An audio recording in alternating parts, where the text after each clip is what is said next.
காலை வணக்கம். புதியுகம் எஃப்எம்ல இனியவை என்று கேட்டுட்டு இருக்கீங்க. With me Manimaran and Soumya. வணக்கம் சௌமியா. வணக்கம் மணி, எப்படி இருக்கீங்க? சிறப்பா இருக்கேன், ரொம்ப சிறப்பா இருக்கேன். ரொம்ப சிறப்பா இருக்கீங்க. அதான் வந்து வெள்ளை கலர் சட்டெல்லாம் போட்டு இருக்கீங்களா?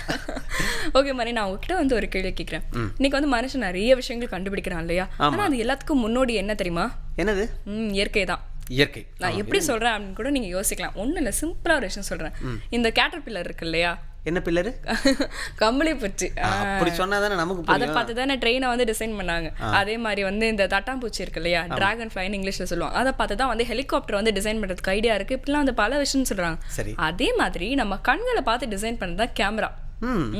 அந்த கேமரா பார்த்தீங்கன்னா வந்து நம்மளுடைய கண்ணோட ஃபங்க்ஷனிங் இருக்கு இல்லையா, அதை வந்து ஒரு ஃபார்முலாவா வச்சுதான் வந்து கேமரா டிசைன் பண்ணாங்க அப்படின்னு கூட வந்து சொல்லுவாங்க. சரி, இந்த காலையில எதுக்கு கேமராவை பத்தி பேசிட்டு? உங்களுக்கு கேமரானா பிடிக்கும், அது வேற விஷயம். அதுக்கு எதுக்கு? இல்லை, நான் கேமரா பத்தி பேச போறது இல்லை, கண்ணை பற்றி வந்து பேச போகிறேன். அதாவது வந்து கண்கள் வந்து அவ்வளோ இம்பார்ட்டண்ட்டான ஒரு விஷயம் பண்ணி நம்ம வந்து இந்த உலகத்தில் இருக்கிற மொத்த அழகையும் வந்து எப்படி ரசிக்கிறோம்? நம்ம கண்களால் தான். கண்கள் இல்லாமல் வந்து நம்ம எந்த விஷயத்தையும் வந்து பார்க்க முடியாது இல்லையா? ஆனால் இந்த கண்கள் வந்து ஒரு சின்ன பாதிப்பு ஏற்பட்டாலும் வந்து ஒரு பெரிய விஷயமா முடிஞ்சிடும். ஸோ எனக்கு வந்து பார்த்தீங்கன்னா கேட்ராக்ட் அவேர்னஸ் மந்த், அதை பற்றி தான் எனக்கு பேச போகிறோம். அதாவது இந்த கண்புரை நோய் இருக்கு இல்லையா, அதை பற்றின விழிப்புணர்வு மாதம். ஸோ அந்த விஷயத்தை பற்றி இன்றைக்கி நம்ம பேச போகிறோம். இது சம்மந்தமாக நிறைய விஷயங்கள் வந்து நான் சேகரித்து வச்சுருக்கேன். அது என்னென்னா, இப்போ கேட்ராக்ட் அப்படிங்கிற வார்த்தையே பார்த்தீங்கன்னாக்கா லத்தீன் வார்த்தை. அதுக்கு வந்து லத்தீன் மொழியில் பார்த்தீங்கன்னாக்கா அதுக்கு வந்து நீர்வீழ்ச்சி அப்படின்னு பேர். நீர்வீழ்ச்சியோட ஒரு பொருளை நம்ம பார்க்குறோம் அப்படின்னா எந்த அளவுக்கு மங்கலாக தெரியும் இல்லையா, அந்த மங்கலாக தெரியுது அப்படின்னா அது வந்து கண்புரைக்கான அறிகுறி அப்படிங்கிற மாதிரி சொல்லுவாங்க. இதை சேகரித்து அதே மாதிரி பார்த்தீங்கன்னாக்கா இன்றைக்கி இருக்கிற முக்கியமான குணப்படுத்தக்கூடிய பார்வை கோளாறு நோய்களில் முதன்மையான இடத்துல இருக்கிறது பார்த்தீங்கன்னா இந்த கேட்ராக்ட் அப்படின்னு சொல்லக்கூடிய அந்த கண்புரை நோய் தான். இன்னொரு விஷயம், கிட்டத்தட்ட பார்வை இழப்பதற்கான காரணங்கள் இருக்குல்ல, அதில் 66% இந்த குணப்படுத்தக்கூடிய தடுக்கக்கூடிய இந்த கண்புரை நோய் தான். ஓகே, இதை பற்றி நாம் எவ்வளோ வேணால் பேசலாம். ஆனால் வந்து கரெக்டான ஒரு சொல்யூஷன், கரெக்டான ஒரு விஷயம் வேணும்னா வந்து டாக்டர் கிட்ட தான் கேட்கணும் இல்லையா? ஸோ அவங்க கிட்ட நம்ம 8 மணிக்கு பேசலாம். அதுக்கு முன்னாடி இப்போ நம்ம என்ன பார்க்க போகிறோம்? காலை நேரத்துக்கே உண்டான உடற்பயிற்சியை இமீடியட்டாக பார்க்குறோம். ஓகே, எளிய பயிற்சி முறைகள் பார்த்தலாமா? நிச்சயமாக பார்க்கலாம்.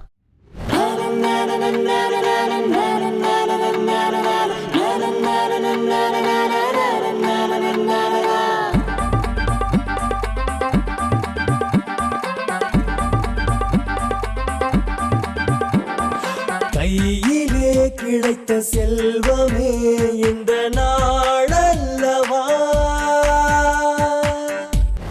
வணக்கம், வாழ்க வளமுடன். இப்போ எல்லாருக்கும் பார்த்திங்கன்னா உடம்பு நல்லா அழகாக ஸ்லிம்மாக வச்சுக்கிறணும் அப்படிங்கிறதுல விருப்பமாக இருக்கிறோம். அதற்கான முயற்சிகளில் ஆசனங்களில் இந்த மண்டுகாசனம் அப்படிங்கிறது நல்ல பலனை கொடுக்கக்கூடியது. இப்போது இந்த மண்டுகாசனம் எப்படி செய்யணும் அப்படிங்கிறத நம்ம பார்க்கலாம். வஜ்ராசனத்துக்கு வரணும். இது மாதிரி வலது காலை மடக்கிடணும். அதன் பிறகு இடது காலையும் மடக்கிட்டு நல்ல நேர நிமிர்ந்த நிலையில் உட்காந்துக்கணும். நல்ல தளர்வாக அமர்ந்துக்கணுங்க. கை வந்து பார்த்திங்கன்னா ஆதிமுத்திரை கட்டவரில் உள்ளே வச்சு 4 விரலையும் இது மாதிரி மடக்கிட்டுங்க. அடி வயிற்றில் கைகளை கவுத்தணும். இப்போ நகைப்பகுதிகள்லாம் கீழே இருக்கிற மாதிரி வச்சுட்டுங்க. நல்லா அடி வயிற்றில் நல்லா அழுத்திக்கிறணும். அழுத்திட்டு நல்லா நிமிர்ந்த நிலையில் உட்காந்துக்கணும். கண்களை மூடிட்டு இப்பொழுது தலை எந்த நிலையில் இருக்கிறதோ அதே நிலையில் கீழே கொண்டு வரணும். எவ்வளோ முடியுமோ அவ்வளோ கீழே வரலாம். மூச்சை நல்லா உள்வாங்கிக்கிறணும்.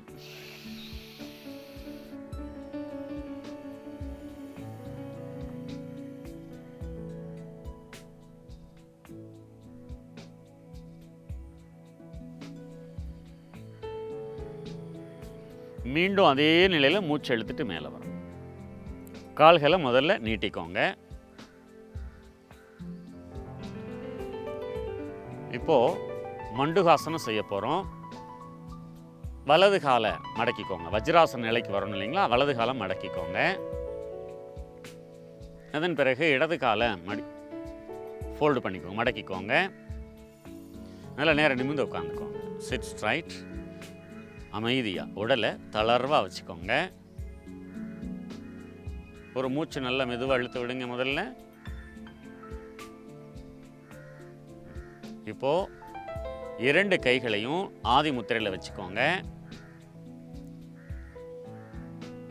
கையை கவுத்திக்கோங்க, திருப்புங்க. திருப்பி அடி வயிற்றில் அழுத்தக்கூடிய நிலையில் வச்சுக்கோங்க. நல்லா நிமிர்ந்து உட்காருங்க. நல்லா மூச்சை இழுத்துக்கோங்க. இப்போ கழுத்து எந்த நிலையில் இருக்குதோ அதே நிலையில் இருக்கணும். மெதுவாக மூச்சை விட்டுட்டே கீழே வாங்க. டவுன். மெதுவாக வாங்க.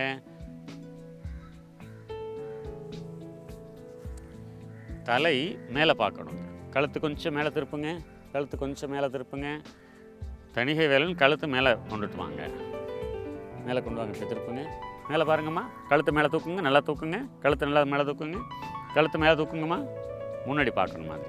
1 2 3 4 5 6 7 8 9 10. இப்போ மெதுவாக மூச்சு இழுத்துட்டே மேலே வாங்க.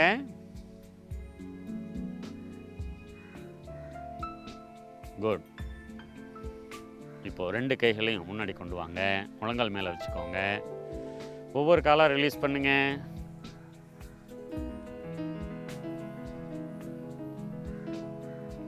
இப்போ சுகாசனத்துக்கு வந்துடுங்க. மண்டூகாசனத்தினுடைய பயன்கள் பார்க்கலாம். இதயம் நல்ல முறையில் சீராக இயங்குவதற்கு இது உதவுகிறது. அடிவயிற்று தசைகள் கசக்கப்படுவதால் சர்க்கரை வியாதி இருக்கிறவங்களுக்கு இது குறைய ஆரம்பிக்கும். ரொம்ப எளிமையான பயிற்சி. ஆரம்ப நிலையில் செய்யும் பொழுது கொஞ்சம் தூரம் செய்து பழகிக்கலாம். மெதுவாக செய்து பழக பழக பழக அடிவயிறு நல்ல இறுக்கம் கிடைக்கும். தேவையில்லாத கொழுப்பெல்லாம் கரைய ஆரம்பிக்கும். வயிறு நல்ல ஒரு வடிவத்தை பெறும். இப்படி நல்ல பல பலன்களை உடைய இந்த மண்டூகாசனத்தை நாம் செய்து பயன்பெறுவோம். நன்றி. வாழ்க வளமுடன். சௌமியா, இந்த மாதிரி யோகாசனம் பார்க்குறோம் இல்லையா, இது பார்க்கும்போது எனக்கு ஒரு விஷயம் தோணுச்சு. இதுவும் ஒரு பயிற்சி தான் இல்லையா? உடல் வளர்த்தேன் உயிர் வளர்த்தேனே அப்படின்னு சொல்லிட்டு திருமூலர் சொல்லியிருப்பார். அதாவது என்னன்னா, நமக்கு நிறைய சொத்து பணம் இருக்கலாம், அதேமாதிரி பார்த்தீங்கன்னா நிறைய படிச்சிருப்போம், அந்த அறிவை பயன்படுத்தணும், நமக்கு நிறைய அனுபவம் கிடைச்சிருக்கும், இது எல்லாத்தையுமே யூஸ் பண்ணணும், இதெல்லாம் அனுபவிக்கணும் அப்படின்னாக்கா ஆரோக்கியமான உடல் இருக்கணும். அதுக்கு இந்த மாதிரியான பயிற்சிகள் ரொம்ப ரொம்ப அவசியமான விஷயம். கண்டிப்பாக நம்ம என்னதான் நம்ம நிறைய சொத்து வச்சிருந்தாலும் என்ன பயன், நம்ம ஏதாவது அனுபவிக்க முடியுதா அப்படின்னு தானே சொல்லுவாங்க. நம்ம ஆரோக்கியமாக இருந்தோம்னா அதுதான் மிகப்பெரிய சொத்து அப்படின்னு கூட நிறைய பேர் சொல்லுவாங்க. ஏதா இருந்தாலும் இந்த மாதிரி நிறைய விஷயங்கள் நம்ம நிகழ்ச்சியில் காத்துட்ருக்கு. புதிய FM ஸ்டேஷனில் இது இனியவை இன்று.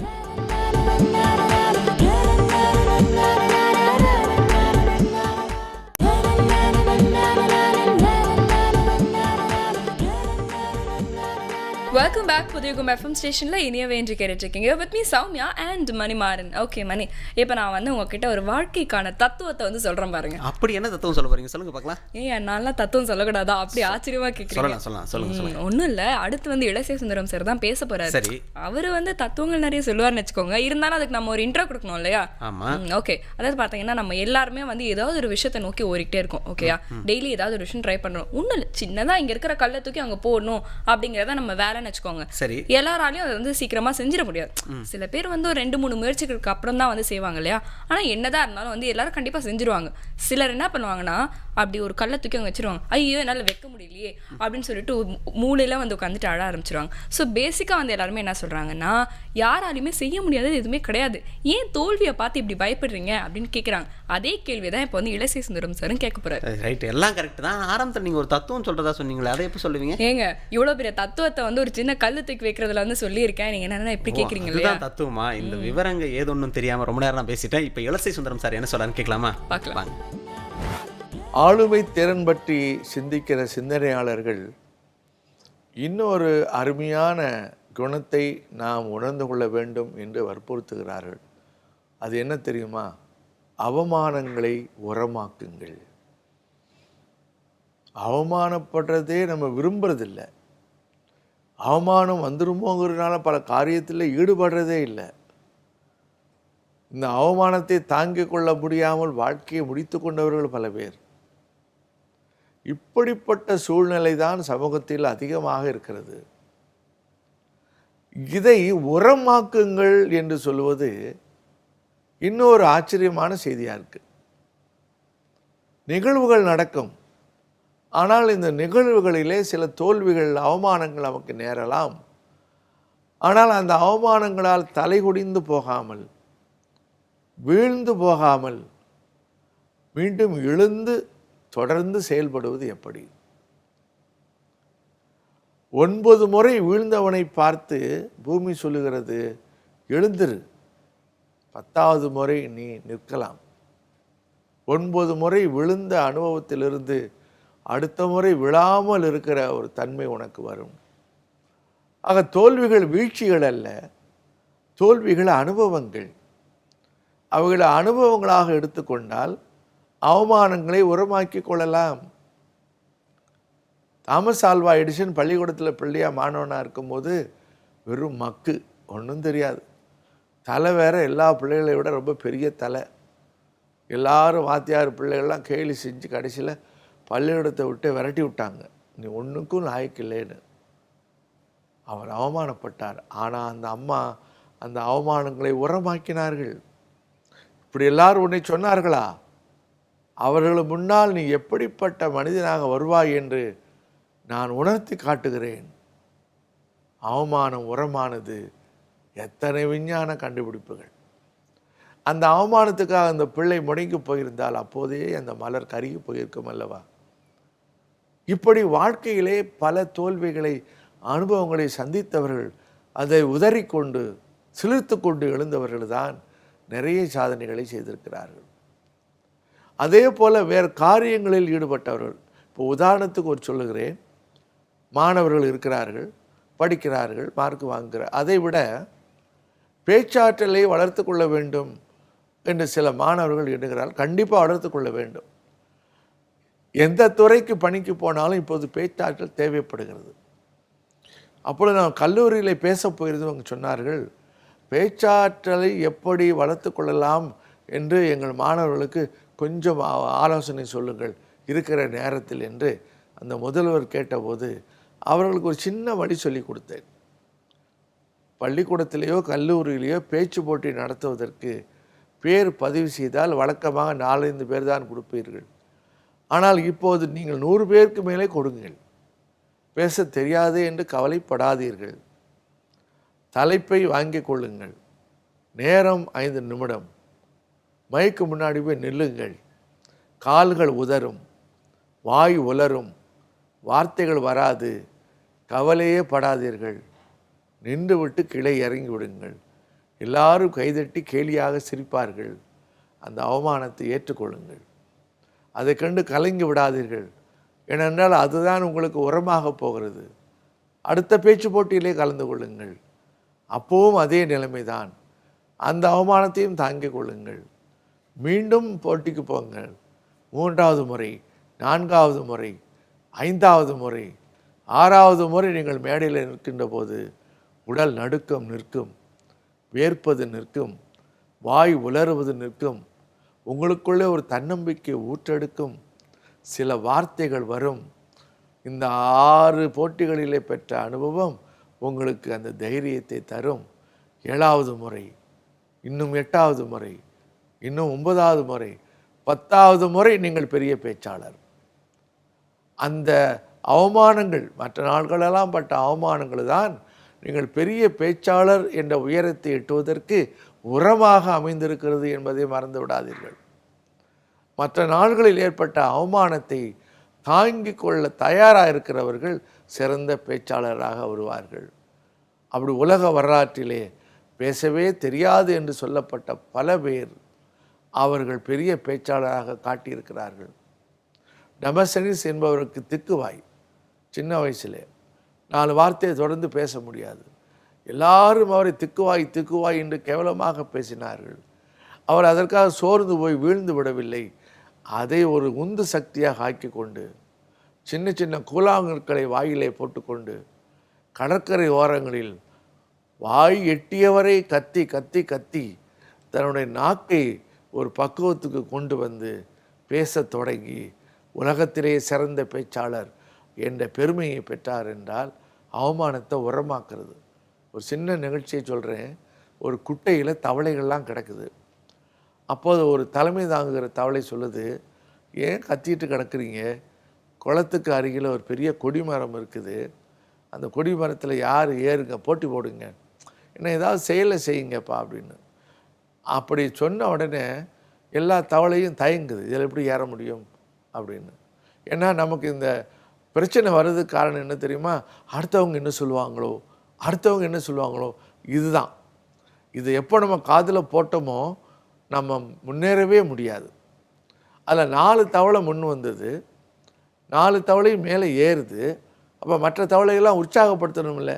அதுக்கு பதிலாக ஏறாதீங்க, கீழே விழுந்துருவீங்க, கால் உடையும், தலை பிஞ்சு போகும், உயிரே போனாலும் போயிடும், வேண்டாம் வேண்டான்னு கத்துதுங்க எல்லாம் சேர்ந்து.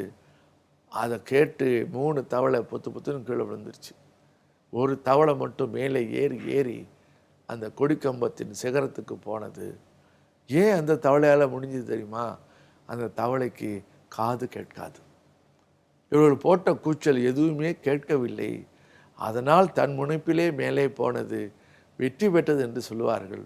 நாமும் தேவையில்லாத விமர்சனங்களை காதிலே போட்டுக்கொள்ள வேண்டாம்.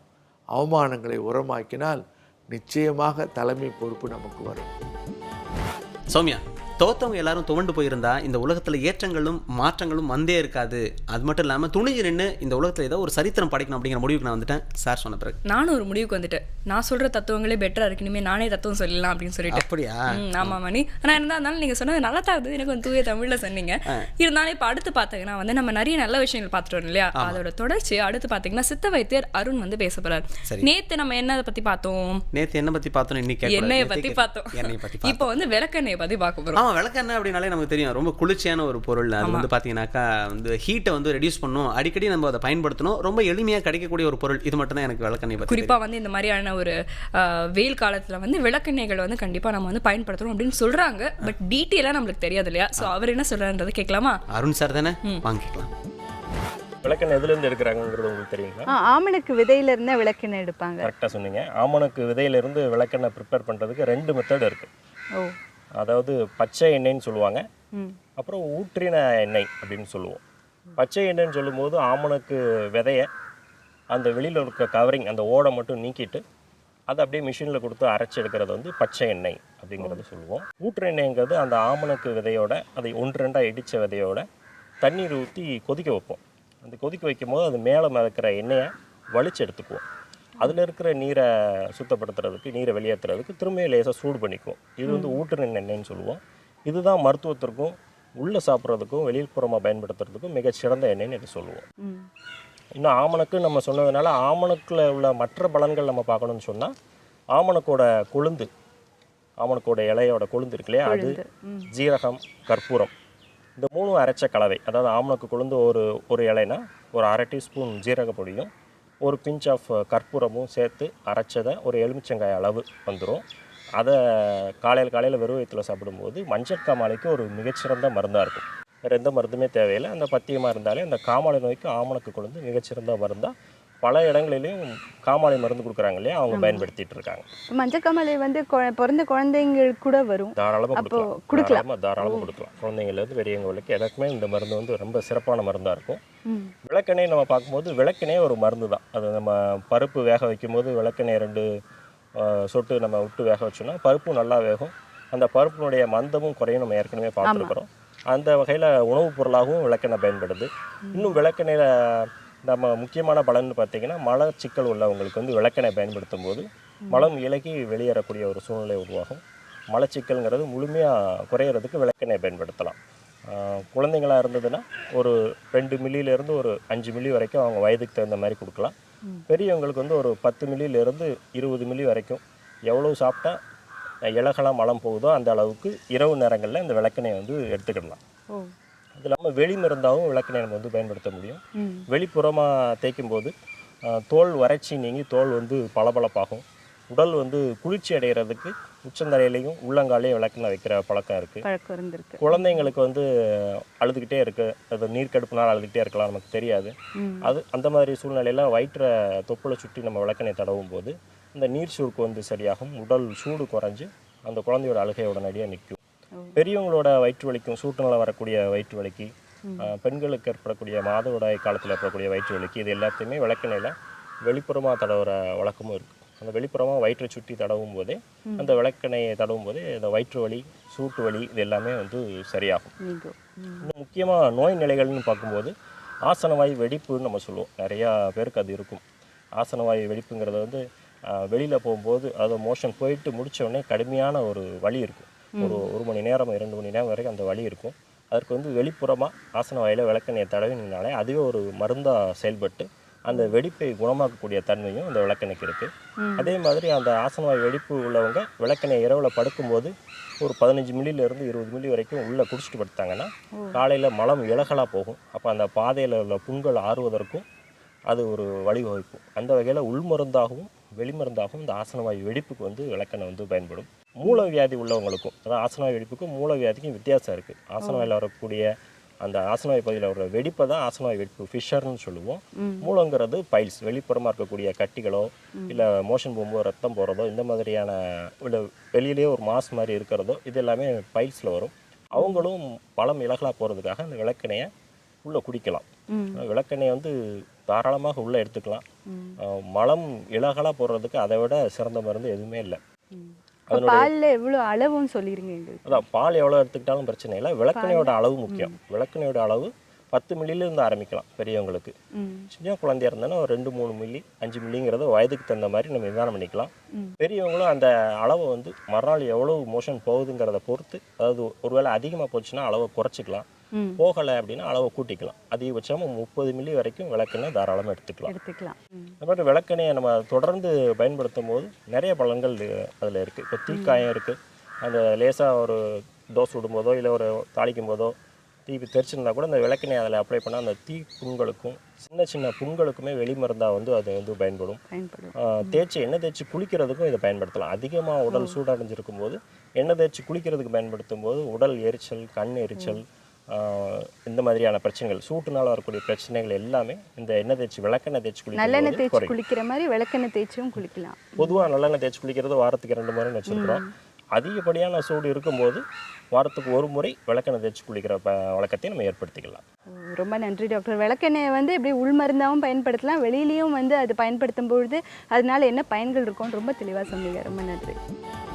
ஒரு விளக்கெண்ணெயில் இவ்வளோ விஷயங்கள் இருக்குன்னா ஆச்சரியமாக தான் இருக்குது. ஏன்னா நான் வந்து ரொம்ப நாளாக வந்து விளக்கெண்ணெய்னா விளக்கேற்றுறதுக்கு மட்டும்தான் விளக்கெண்ணெய் நினச்சிட்டு இருந்தேன் தெரியுமா. இன்னொரு விஷயம் சௌமியா, எங்கள் வாத்தியார் வந்து அடிக்கடி என்ன விளக்கெண்ணெய் அப்படின்னு சொல்லுவார். அது ஏகப்பட்ட விஷயங்கள்லாம் சொல்லுவார், இல்லை திட்டுவார். சரி திட்டுவார், அப்படி கூட இருக்கட்டும், அதான் உங்களுக்கு சந்தோஷம்னா அப்படியே இருக்கட்டும். ஆனால் விளக்கெண்ணெயில் இவ்வளோ நல்ல குணங்கள்லாம் இருக்குது, நல்ல மருத்துவ குணங்கள்லாம் இருக்குது அப்படின்னு தெரிஞ்சுக்கும் போது சார் என்ன இன்னும் எத்தனை தடவைனாலும் சொல்லலாம், என்ன நல்லா தான் சொல்லியிருக்கிறாரு அப்படின்னு தான் நான் நினச்சி சந்தோஷப்பட்டேன். இப்போ இதுக்கே நான் டயர்ட் ஆகிட்டேன். தயவு செஞ்சு ஒரு பிரேக் விட்டுலாம். புதிய FM ஸ்டேஷனில் இது இனியவை இன்று.